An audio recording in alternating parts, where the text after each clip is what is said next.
kemiskinan semakin bertambah.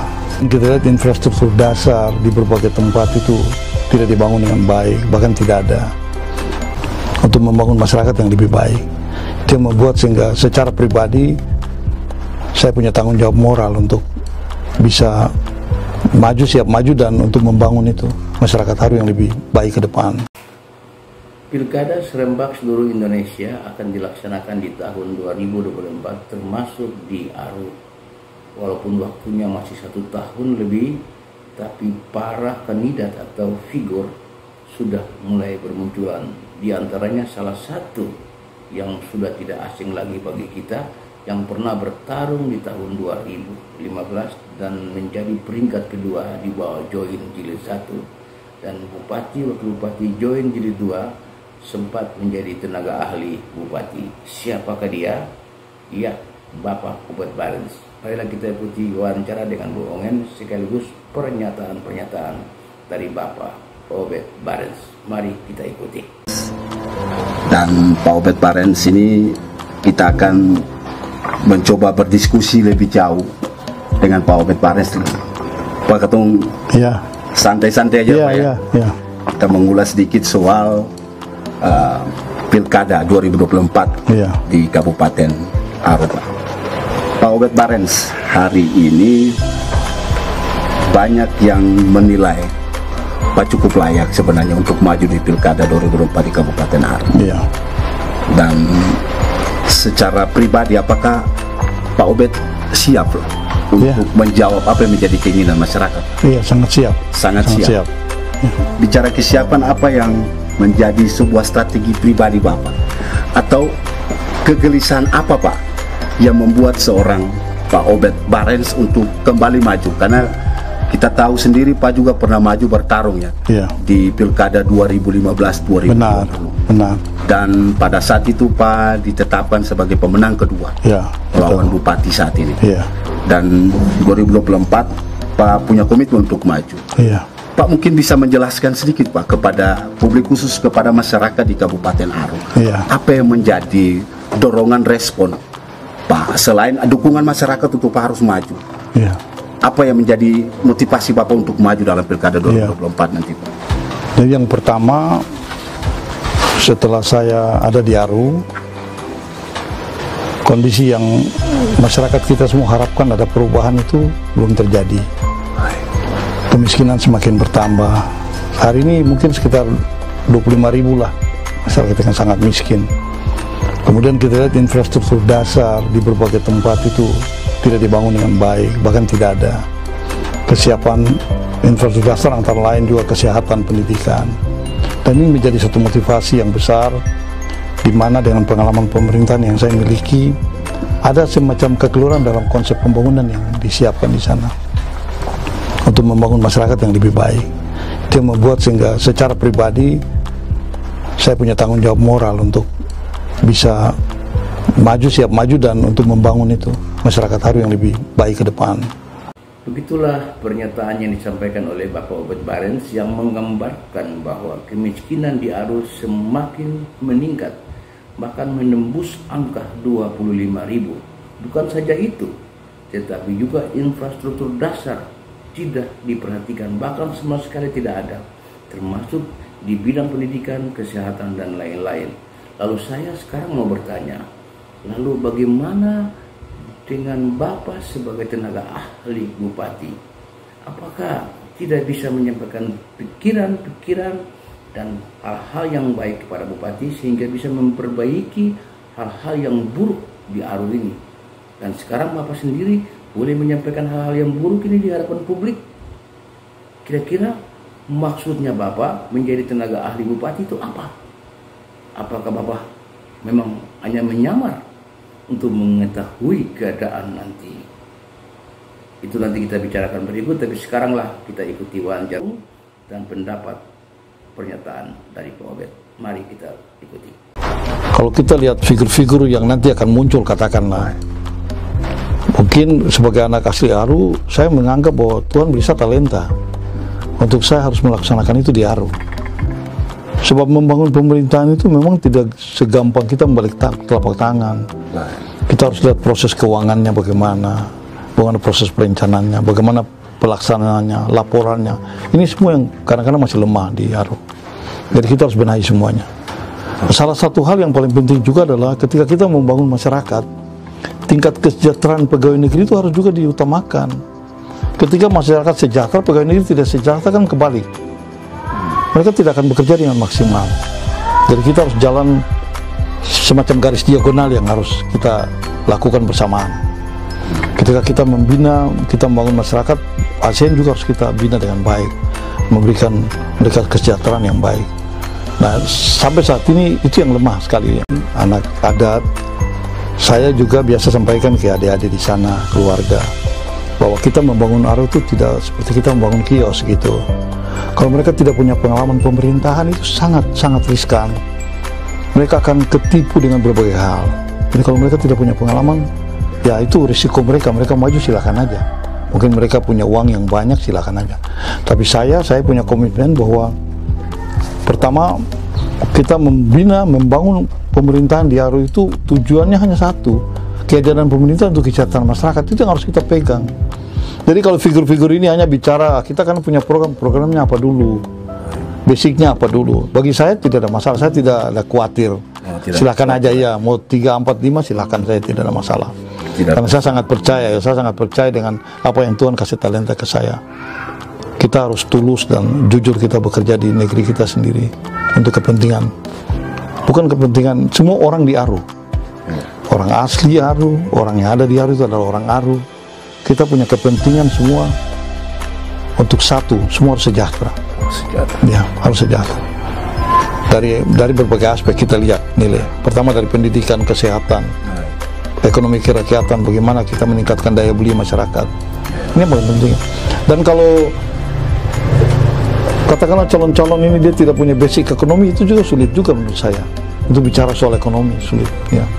Kebetulan saya sekolah juga punya basic itu, jadi bisa memahami.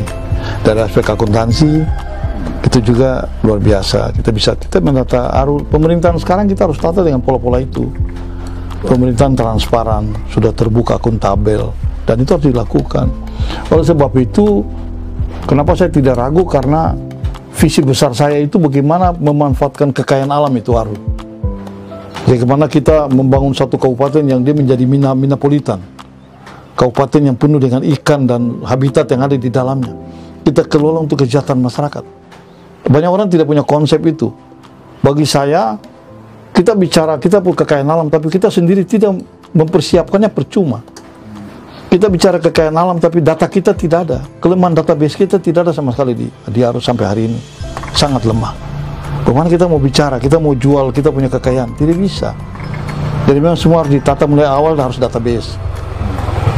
Dari database baru kemudian kita bisa buat perencanaan lebih besar. Menurut saya seperti itu. Jadi saya tidak ragu kalau cuma calon-calon yang mereka akan maju, silakan aja. Pak Obed optimis, tidak ragu, dan punya talenta sebagaimana yang Pak Obed sampaikan sendiri. Dan saya bahkan orang lain pun harus akui bahwa Pak Obed punya pengalaman, punya kemampuan, punya pendidikan yang cukup, punya konsep-konsep yang membangun, dan itu harus kita akui. Dan apa yang digambarkan oleh Bapak Obed itu sesuatu yang baik, sesuatu yang luar biasa, saya akui itu. Dan seorang pemimpin harus bisa demikian. Tapi di awal tadi Pak Obed sampaikan bahwa saya siap secara moral, bahkan saya lebih dari siap. Bagi saya, seseorang yang akan maju sebagai calon bupati di Aru, itu kesiapannya adalah sesuatu yang menyeluruh, harus kompleks. Bahwa dia tidak hanya siap soal pengalaman, dia tidak akan siap soal kemampuan berpikir, dia tidak akan siap soal kapasitasnya, tapi dia harus siap segala-galanya. Karena masyarakat Aru ini sudah dibentuk menjadi model tersendiri yang susah dirubah. Karena itu kalau disampaikan siap, maka harus siap segala-galanya, termasuk menyiapkan lampirannya. Karena itu kita lanjutkan dan kita dengarkan pernyataan-pernyataan dari Pak Obed. Mari kita ikuti. Target politik Partai Nasdem juga kan keinginan sebenarnya untuk kembali melanjutkan pemerintahan. Benar. Dan kalau mau dilihat hari ini, kader yang sangat potensial sebenarnya adalah Pak Obed Barens. Jadi apakah sejauh ini Pak sudah melakukan komunikasi dengan partai minimal lah di daerah seperti apa? Kalau di daerah sudah dengan ketua DPC ya. Di DPD Nasdem ya, di Aru. Si siapa namanya? Udin ya. Itu sudah kita biasa berkomunikasi. Kemudian dengan Pak Bupati yang sekarang kan pembina juga bisa berkomunikasi. Saya juga sudah ketemu dengan Pak Ketua Wilayah ya, DPP Nasdem, Pak Hamdani sudah komunikasi. Dan itu kapan ya Pak? Artinya perbincangan itu sudah sejak kapan? 2022 itu. Oh, dari 2022. Iya, pertengahan saya sudah ketemu. Beliau juga harus sudah sampaikan ke semua kader bahwa ini calon kita, calon terbaik kita untuk 2024. Dan respon partai Nasdem sendiri luar biasa daerah ya. Cuman mungkin butuh lebih banyak apa ya? Ke depan ini lebih banyak koordinasi harusnya. Iya, dengan ketua DPD ya. Tapi secara person Pak sudah mencoba mengkomunikasikan itu kepada partai dan memberikan sinyal. Dan responnya baik. Dan responnya baik. Baik Pak. Jadi mungkin dari selain Partai Nasdem juga akan berupaya ya Pak. Karena tahapan-tahapan ini kan juga di tahun 2023 itu mulai tergambar Pak. Betul. Bagaimana partai-partai politik itu dia menjaring calon-calon kepala daerah yang baik. Pak optimis selain berupaya untuk mendapatkan Partai Nasdem juga partai-partai lain seperti apa? Iya, partai lain juga sudah baik. Sebagai anak harup yang potensial, artinya mereka menilai dan masih punya basis. Saya punya basis yang kuat masih ada sebenarnya di sana. Jadi kita juga nanti bekerja dengan Nasdem bekerja keras. Dan kita kan harus bentuk koalisi. Mudah-mudahan dengan beberapa partai yang nanti saya koordinasi untuk.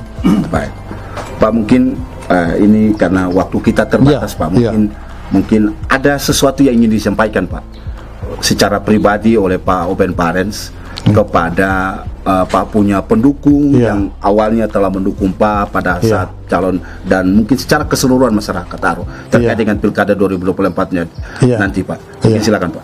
Iya, jadi untuk Basudara semua, Pela, Gandong, Ani, di sana biasa ada sebutan-sebutan itu. Saya sampaikan kepada Basudara semua bahwa saya siap maju sebagai Bupati Kepulauan Aru 2024-2029. Oleh sebab itu saya minta semua masyarakat Basudara, semua basis saya tetap tenang, tidak usah terprovokasi, dan kita harus bersatu.